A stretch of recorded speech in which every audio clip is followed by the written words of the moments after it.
Welcome to the show, everybody. Play a Jet Zone right here live from the home studios here.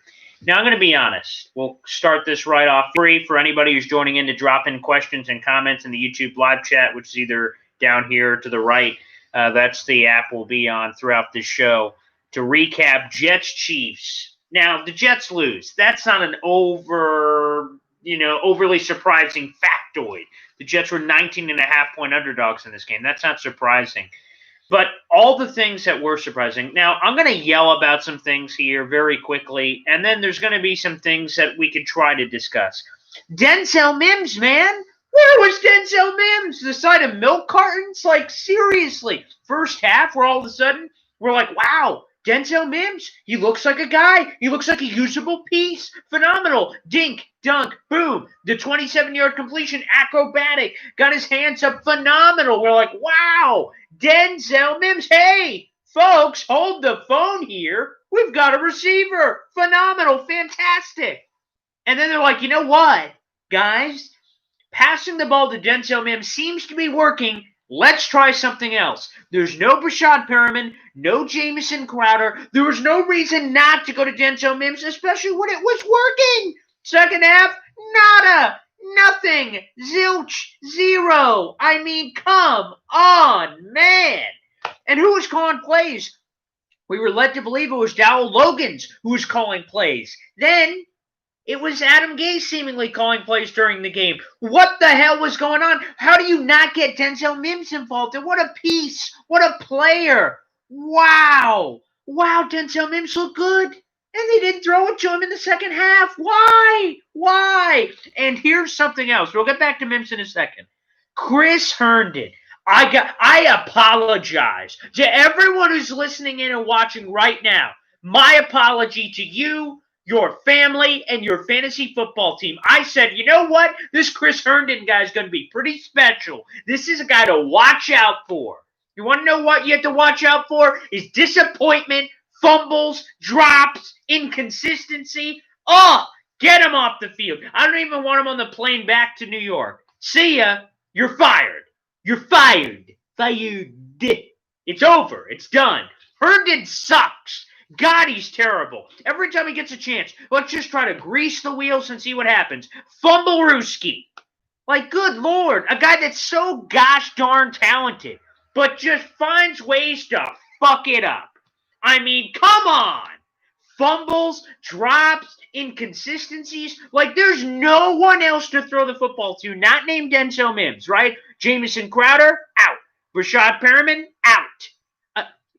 You have no other choice. Herndon, it's got to be your time to shine. Like you sucked ass earlier this year, right? You're down there feeling, man, I suck. I fumble. I dropped the ball. Man, I suck. Well, sack up, Girl Scout, because guess what? This was your chance to say, okay, I messed up earlier this year, but boys, let's rally here and let's figure it out. And the only thing he figured out is that, hey, I can fumble the ball pretty good with the best of them. He's number one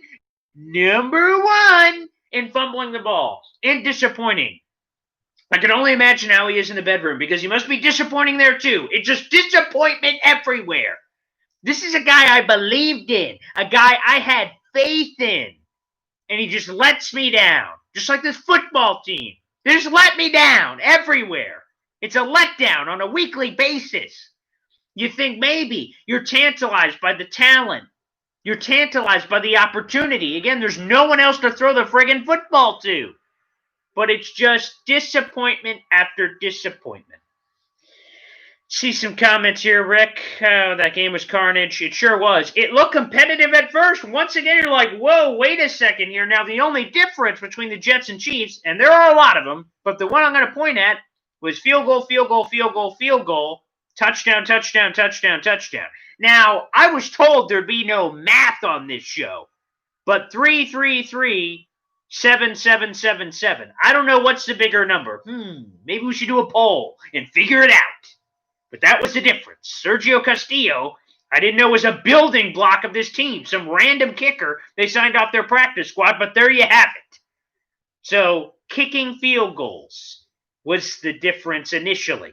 And then the Jets just folded. And then, by the way, who does Adam Gase work for? Like, He just like rolls up and gives up. All right, you can win. All right, it's like on Madden where you just switch the setting to chew clock and just start running the football. He sometimes coaches the game like he's up 35-9 instead of the fact that he's not and he's losing. Like, I don't know what's happening there, so he just gives up. Now, were the Jets going to win this game? Probably not. There's probably no circumstance where the Jets won this football game, but I would have liked to find out if you tried, if you did something, anything. And they didn't. I knew the Chiefs were going to butcher the Jets, but good Lord, 3 field goals, that was worse than last week. The offense went backwards. Yes, a lot. The magnetic power of Adam Gase on show once again last week. The defense showed up. That is also true. Last week, there was a little bit of chutzpah. Like I said, offensively, there seemed to be something cooking. The Jets were moving the ball. Now, the thing that's missing from this Jets offense is chunk plays. The Jets have to be helped out by either penalties or some dink and dunk. There's no, big play. The only big play there was Denzel Mims. 27-yard catch. Phenomenal. Fantastic. But they didn't build on that. And they immediately went away from it, which again was confounding. Not only because he was on my fantasy football team, so sure I had some skin in the game, but I'm a goddamn Jets fan. So I had skin in the game like I've had for the last 27 years. Hey, throw him the friggin' football. Seems to be working. So that was disappointing. Also, a couple of things on Sam Darnold. The hit he took that hurt his shoulder, that's just a dumb play, man. That's just terrible. That's terrible. It's dumb. What are you doing? So you're a quarterback. You got to help out your team by putting yourself in crappy positions to just eat a hit and get sandwiched. If that's your fetish, do it on your own time. Don't do it on the football field for the New York Jets, if I may. And I'll give credit where I can. There was a 4th and 1 for the Jets, and immediately the Jets ran up and then ran a play. I was like, phenomenal. Don't give the Chiefs time to think. They were able to convert on that 4th and 1 opportunity. I'm like, fantastic. Wow. Some sign of coaching or Sam Darnold, whoever that was. So there's some credit there. I do want to give another half positive and also a negative at the same time. Jeff Smith, the former Boston College quarterback that's converted to wide receiver. A lot of people are like, hey, Jeff Smith's a player, right? He's intriguing. But, man, he runs a lot of half-ass routes. And like the Sam Darnold near pick, where a lot of people said, horrible throw from Sam Darnold. Hold the phone there, psychopath. I'm all for blaming Darnold or whoever is to blame. No one is free of my criticism. But, at some point, you're a quarterback. You got to look at your receiver running a slant and trust him. Throw it out there and go get it. Like, the fact that we're all throwing Darnold under the bus for that near interception to me doesn't make sense. We can watch the All-22 film and maybe I have a different perspective. But I see Sam Darnold clap twice, hike the ball, throw it right out there. Jeff Smith, he's kind of half-ass alligator arms, and then it's almost picked off by Rashad Breeland. Throw that on Jeff Smith, who kind of had a lot of lackadaisical plays in this game. And again, I didn't get all the targets. I'll pull up the targets in just a second for Jeff Smith. But why did he have so many over Denzel Mims? Why did the undrafted quarterback reject get more opportunities than your second-round pick that, in theory, you should have a ton invested in? So, again, didn't really understand that one. That one seemed confusing to say the least. Denzel Mims, here's this. He had 2 catches for 42 yards in this game, all that in the first half, 3 targets. Jeff Smith, 8 targets. Braxton Berrios, 11 targets. Folks, let me just ask, what the fuck are we doing here? What the fuck are we doing? Are we channeling the offense to Braxton Berrios? Braxton Berrios? Jeff Smith? People! It's not that hard. Come on. They don't have a lot of talent on the team as is. So you think the few talented players they have, you try to get the bleeping football to. Maybe. I'm just beside myself. The fact that Jeff Smith and Braxton Berrios combined for nearly 20 targets and Denzel Mims got 3 and all of them in the first half. What are we doing? What are we doing? All of us want Adam Gase fired. We're all on the same page. We're all on the same page here that we want Adam Gase fired. But the reasons that we want him fired, there are some obvious, right? The team's winless. They don't really show a lot of signs of life, but he just does stupid shit. Like, why not get the ball to Denzel Mims? Why? And the fact of the matter is, it's only going to get worse from here, right? So the Jets-Chiefs, again, Chiefs were supposed to win. They won. Jets are winless. Get it. Got it. Only winless football team. Understood. Now they're going to play the New England Patriots on Monday Night Football. I can't wait for that. Okay, 0-8 Jets versus 2-5 Patriots. By the way, in case you missed it, you might have, because the Patriots and Bills played at the same time as that Jets-Chiefs game, so it must have been a tough choice for a lot of you out there. Cam Newton fumbles as the Patriots are getting in. They were already in field goal range. Cam Newton has a loose biscuit. Bills recover. They end up winning the game by 3. But the Patriots had an opportunity to tie up that football game. Patriots dropped to 2-5. Bills are now 4-0 in the division. And we're like, whoa, hold the phone here, folks. Looks like this Buffalo Bills team looks pretty serious. Now, it wasn't an overly impressive game for the Bills from what I've been able to gather. Didn't get to watch the game because I was watching Jets-Chiefs. But the fact of the matter is we're going to have the 2-5 Patriots against the 0-8 Jets. It's like, what? So that should be interesting to say the least. And I got to say, for the first time in 20 years, I'm like, wow, the Patriots suck. And for the most part, having that huge gap between the New England Patriots and the Buffalo Bills now, folks, the Bills are 4-0 in the division. 4-0 is enough, especially with their window dressing. It looks like the Miami Dolphins are going to win that contest as well. They were crushing the LA Rams the last time I checked. Again, we kind of jumped in here live on the show, but I'm pretty sure the Dolphins pulled that one off. Again, it's just we are in new times in the AFC East. And it sucks for me that the Jets weren't ready for this situation. Brady was eventually going to leave. The Jets could be competing if they would have made better decisions over these last couple years. They could have been one of the teams that was in the mix. Blown opportunity there. Let's go to some more comments from Rick. And anybody new that's joining us right now on the live stream, 2 things. First off, drop questions and comments in the live chat. Let's keep the conversation going. And number 2, if you're new here, subscribe to the channel. We do these live pre- and post-game shows every week here on Play Like a Jet Zone. All right, Rick, so I suppose now we have to ask the obvious question. Is Darnold getting thrown on the trade block before the deadline so we get there's a Flacco for the rest of the year? No, I don't imagine. Unless some team offered something crazy, because Trevor Lawrence is no guarantee, despite the fact, and here's for the tanking crowd, the Bengals, yep, that one's official. So the Bengals were a 1-win football team. They beat the Tennessee Titans. Correctly predicted that, by the way. And the Miami Dolphins are on top of the Rams by 11 points. But so first off, the Bengals, 1-win football team. They got that dub. So these 1-win football teams, Vikings got that one. So that's another 1-win football team. So Vikings, Bengals both get their one. Now they're both in the 2-win and up category. So now there's only 3 teams remaining that have 1 win. The Texans, who again, I think they're going to find a way. The Jaguars and the Giants. Texans, Jaguars play each other in the AFC South, so something's going to happen there. And the Giants have been close in every game this year outside of the 49ers game. So Trevor Lawrence looks like a near lock, but nothing is truly a near lock. It's got to be. But to your question, Rick, absolute 100% guarantee that you're getting Trevor Lawrence. He's coming out. There's no guarantee you get number 1 pick. Anything can happen in football. So you have to have Sam Darnold as a backup. And once you lock in the number 1 pick, then you start entertaining offers. I know Darnold has not looked very good. He actually looked pretty solid in this game overall until late, but in the first half especially. But I think ultimately, and maybe my opinion will change with some more shitty weeks for Darnold here in the next couple of weeks, but I think Darnold will fetch a late first from a team. They're going to see the tools. Again, whoever that team is, I'm just going to throw, darts against the wall here. Pittsburgh, New Orleans, whoever that team is that doesn't have a young quarterback, I think they'd be willing to bite the bullet. Indianapolis, whoever. I think they'd be willing to bite the bullet, and the Jets could get a package that involves an end of the first-round pick.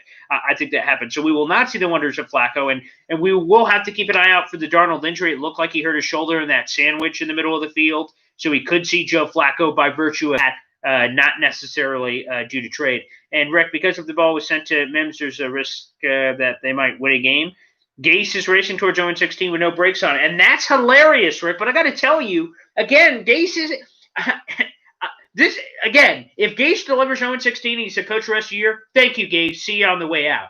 Like, if I'm Gase, I want to screw the Jets even more because you're just upset, I guess, that you're going to get fired. You would want to try to win a game to screw up their plans. I don't think you'd want to help them by helping them to 0-16. It's like reverse psychology. I don't really know what's going on there. Nonetheless, if he delivers 0-16 for the Jets, God bless him. Thank you very much. We appreciate it. Again, I don't root for losses, but after the fact, it's easier to look at Tankathon and the Jets losing and try to come up with some sort of silver lining of optimism for this game and just in general. One positive on Darnold, since we were just talking about Darnold, he was taking green grass in front of him. Remember, he struggled with that in the first early years of his career.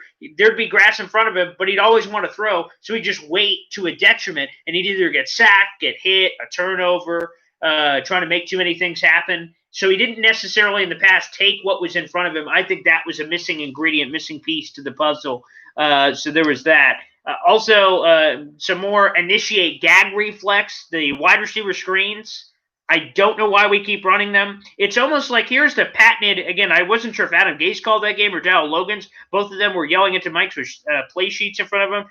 Second and long, running Frank Gore. The third and long, the quick bubble screen that does nothing. Who is putting this in the playbook? Please, take it out. I mean, Jesus Christ. It's not working. It's not working. It hasn't worked, but like it's almost like the Jets are so fucking stubborn that they're like, guys. I know it hasn't worked the first 10 times, but we'll get it. And again, it goes back to that kind of like goofy report that the Jets believe that they're calling a perfect game plan. The players are just fucking it up. So it's like this execution thing that they're getting it done. Hey, we have the perfect thing. The players just need to find a way to do it. Square peg, round hole, keep pounding that in until it goes through, I guess. I don't know. The wide receiver screens, again, don't seem to make much sense to me. Again, I don't get it.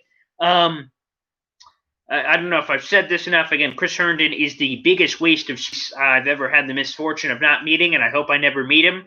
And like I said, I was wrong. The fantasy perspective and Jets perspective, I guess I was blinded. I thought the talent, I thought the opportunity, I thought all of it would match up. Thought he could be a young building block for this team, but he's been god-awful. He's been a liability, not only for this offense, but this team in general. The one opportunity they had to really make it a one-score game, and who knows what happens. Again, I still think the Chiefs win.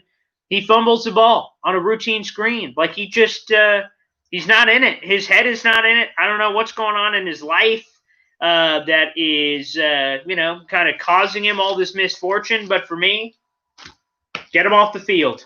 See ya. Hit the bench, pal. And if a team offers something, I don't know if a team will. At this point, I don't know what his value could possibly be. It can't be anything superb. It can't be anything great. I imagine Herndon's going to either be on the bench or they're going to ship his ass. So, hey, man. Hey, now. Whoa. Hey, what are you going to do? Don't know. Terrible. But I can't believe, I'm going to be honest, when I started this Play Like a Jet Zone show, these live YouTube shows every week, pre- and post-game shows, I didn't anticipate an 0-8 season. I'm going to be honest. I am an optimist, but didn't see that coming. And quite frankly, it's only the second time in franchise history for the Jets that they've had this kind of start. This is, and I haven't mentioned this stat on the show yet, so here you go, fans. This is the worst point differential the Jets have ever had to start a season through their first 8 games. Their worst. They are minus 141 points, just edging out the 137 points by the 1976 Jets. So, blast. But they are number one in that category, 141 points. Opponents have scored 141 more points than they have through the first 8 games of the season. Do you know how bad you have to be for it to be that bad? Again, this team is god-awful. This could be the worst Jets team in history. We still have 8 more games to see where they stand in the Pantheon. Heavy quotes for Pantheon. But here we are. And up next, again, in case you missed it, 0-8 Jets, 2-5 New England Patriots, Monday Night Football. Steve Levy, Louis Riddick, Brian Greasy, Wowzer. And we'll be here for a special Play Like a Jet Zone Monday show previewing that very game. We'll also have some content on this show, The Jet Zone. NFL trade deadline's coming up on Tuesday. Again, I think anyone with a pulse is potentially on the move. And one guy won't be, Quinnen Williams, who, let me just take a gander here at the old notes.